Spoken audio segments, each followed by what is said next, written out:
Salam değerli izleyiciler. Bugün sizinle hazırlanması asan, tez ərsəyə gələn, çox bəyənəcəyiniz, super ləzzətli, yumuşaq və bərəkətli cemli piroq resepti bölüşürük.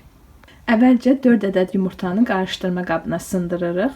Üzərinə 1 çimdik duz əlavə edib mikserlə bir balaca çalıb köpükləndirdikdən sonra götürdüyümüz 170-180 qram, yəni 200 ml stəkandan 1 stəkan, amma stəkanın başı bir balaca əskik. Tam dolu yox.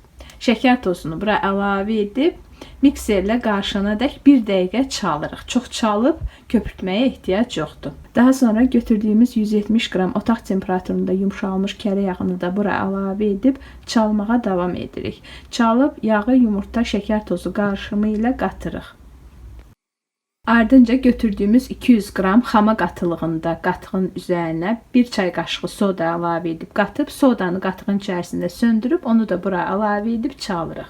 Baxın ki, qatıq sıyıq olmasın. Əgər sıyıqdırsa onu süzüb xama qatılığına çatdırın. İstəsəniz qatığın əvəzinə xama da istifadə edə bilərsiniz. Amma biz ekonomik olması üçün qatıq götürdük.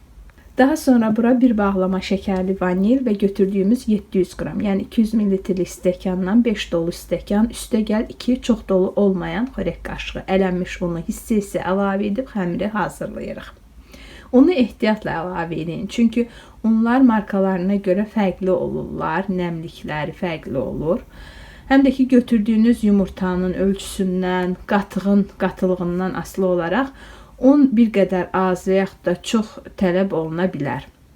Ona görə də unu ehtiyatla əlavə edin ki, çox olmasın. Çox olsa xəmir bərkiyəcək və nəticədə ondan hazırlanan bişinti də, piroq da bərk alınacaq. Ona görə də ehtiyatla əlavə edin, həm də xəmiri əlinizin altında çox yoğurmayın. Yoğrulduqca da xəmir bərkiyir və nəticədə bişinti də bərk alınır. Bunlara diqqət edin. Və nəticədə belə yumuşaq, ələ yapışan xəmir alınmalıdır. Yoğurduğumuz bu xəmiri 4 bərabər hissəyə bölüb kündələyirik.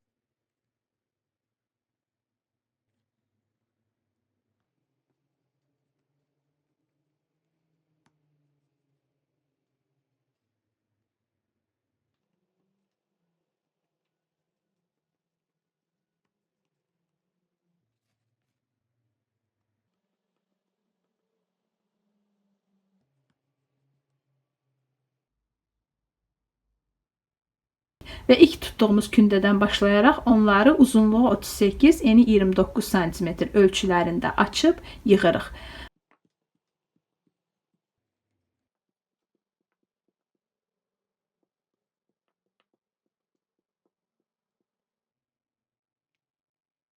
Açırıq əvvəlcə kündəni, yerləşdiririk yağlı bişirmə kağızının üzərinə, biraz da genişləndiririk, qoyuruq bir kənara. Eyni qaydada ikinci kündəni də açırıq. Yenə də təkrarlayıram. Uzunluğu 38, eni 29 cm ölçülərində. Fikir verirsinizsə, mən göstərirəm sizə onun qalınlığını. Yəni çox qalın olmamalıdır. Çünki qalxacaq, daha da artacaq. Ona görə də biraz nazik eləyin ki, hündür olmasın yuxalar. İkinci kündəni də açdıqdan sonra artıq birinci açdığımız kündəni veririk sobaya. Əvvəlcədən isidilmiş 190-200 dərəcəli sobada 6-7 dəqiqə bişiririk. Bizdə qaz sobasıdır. Belə bişdi. Ola bilər ki, sizdə elektrik sobasıdır. Sobanız güclüdür. Sizin sobanızda daha az temperaturda bişər. Ona görə də diqqət edin, nəzarət edin. Yuxalar qızarmamalıdır, ağ qalmalıdır. Elə özünü tutur, tam bişir, amma ağ qalır. Bu qaydada bişirməyə davam edirik. Digərlərini də yayıb konveyер üsulu ilə sobaya veririk.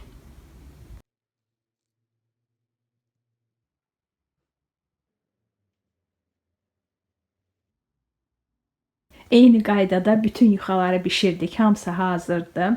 Mən indi yuxalardan birini sizə göstərmək istəyirəm. Baxın, görürsünüz, içərisi havalıdır, pıçır-pıçırdır. Qabarcıqlar əmələ gəlir içərisində. Hava qabarcıqları süngər kimidir. Həm də yumuşaqdır, özünüz görürsünüz.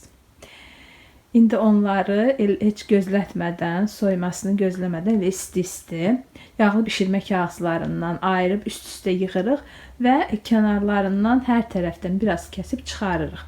Belə eləyirik ki, həm kənarlarını düzləşdirək, piroq kənarları səliqəli olsun, düz olsun, həm də ki, həmin hissələrdən piroqun üzəri üçün ovuntu hazırlayacağıq. Baxın, mən sizə yuxaların kənarlarından kəsib ayırdığımız hissələri də göstərmək istəyirəm. Özünüz görəsiniz ki, yuxalar necə yumşaqdır. Görürsünüz necə yumşaqdır. Piroqun arasına cem çəkirik. Çalışın ki, biraz duru cem götürəsiniz ki, yuxalara hopsun, islatsın onları. Biz 3-4 xörək qaşığı şaftalı cemi, qalan hissəsini, daha çox hissəsini isə çay tikanı püresi götürmüşük. Çay tikanı püresi, yəni çay tikanından soyuq mürəbbə. Yəni çay tikanını bişirmədən çəkirik və onu şəkər tozu ilə qatıb saxlayırıq. Həm belə piroqların arasına, həm də çayla içməyə super olur. Çayın içərisinə, suyun içərisinə əlavə edib qatıb içəndə soyuq dərmanın dərmanıdır. Bir-bir yuxaları qoyuruq, aralarını cemləyib onları üst-üstə yığırıq.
Ardınca yuxaların kənarından ayırdığımız hissələri də əlimizlə ovub ovuntu halına salırıq.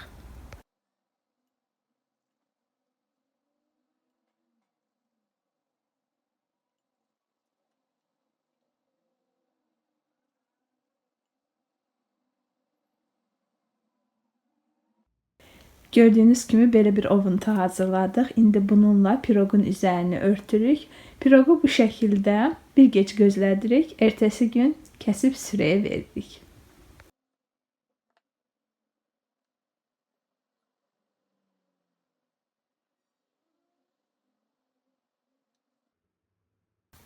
Ertəsi gün piroqu kəsirik. Özünüz görürsünüz ki, necə rahat kəsilir.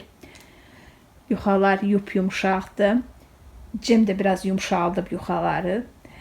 Hopub yuxalara.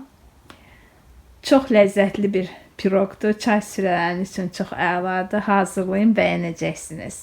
Hazırlayın və sonra nəticəni bizimlə bölüşün. Əminəm ki, bəyənəcəksiniz. Yazın görək bizim kanaldan hansı cemli piroqu hazırlamısınız, hansından razı qalmısınız, tez-tez hazırladığınız piroq olub. Onu da bizimlə bölüşə bilərsiniz. Bu qədər. Əgər videonu bəyəndinizsə, like etməyi də unutmayın. Şərhlərinizi də gözləyəcəyik. Sürələriniz bol ruzulu, bərəkətli olsun. Hələlik.